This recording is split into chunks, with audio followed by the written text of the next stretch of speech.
Good afternoon, everyone. And first and foremost, I want to recognize the presence of Chief Justice Carbolito and my colleagues, Senator Mike Nicholas, Senator Tom Ada, Vice Speaker Cruz, Speaker Wampat, Senator Pangilinan, Senator Rodriguez, and Senator Respicio. And yes, this invitation was extended to all the senators, and I understand that a few of them were not able to attend this afternoon, Mr. Chief Justice, so I hope you can excuse them. You know, to my colleagues, this request was not only to recognize the contributions and the leadership that Chief Justice Carbolito had provided the third co-equal branch of government over the course of the past 3 years, but knowing Chief Justice Carbolito, he requested that this be somewhat kept low-key because he wanted to ensure that there was an appropriate transition.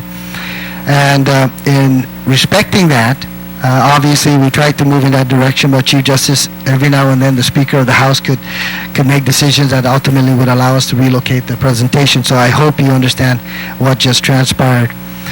This is a resolution, and I'm going to ask the good Speaker to present it. But, Mrs. Chief Justice, I think that by virtue of all of your contributions publicly in terms of the presentation, the state of judiciary, highlighting a lot of your efforts with your leadership team, as well as the other justices, as well as judges within the judiciary of Guam. I think it goes without saying about the tremendous contribution that you have given leading the judiciary of Guam over the course of the past 3 years. I mean, when we're talking about addressing some outstanding personnel issues, whether it deals directly with the merit pay, whether it deals with law enforcement compensation, whether it deals with providing internal progression for your employees so that they can continue to be recognized for their internal efforts and support for the judiciary as a branch of government and providing the best services to our community. And then also you had assumed several years back when you assumed your recent responsibility or your recent term, you had taken a look at the judiciary of Guam and moved in the direction of transforming it even to a higher level, where now all of the payments can be processed electronically.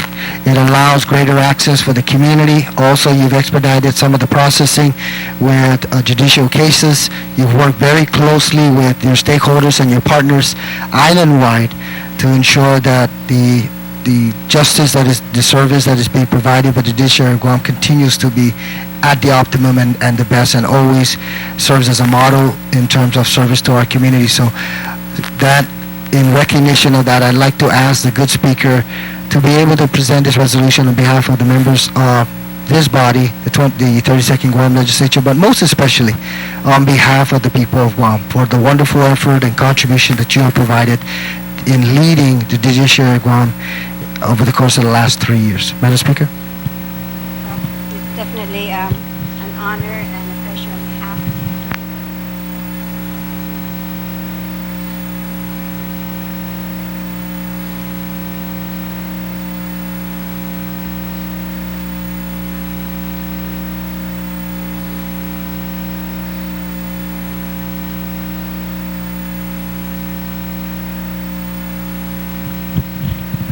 Thank you, Mr. Chairman. I want to thank you, Senator Aguon, and all the senators. First of all, I'm deeply touched that all of you have taken the time to be here. I was just expecting that we would go to the Senator Aguon's office, and like the ones I've usually attended, but I'm deeply honored that you have graced me with your presence for this expression, and it means a lot to me. And I'm very thankful for you being here this afternoon. I also want to, on the record, thank all of the good senators present here. You have provided me personally and the judiciary with much support. You have made my job easier in terms of the resources that you've provided us during tough times, and you've recognized the efforts that we have attempted to make over the last 3 years. I felt that we have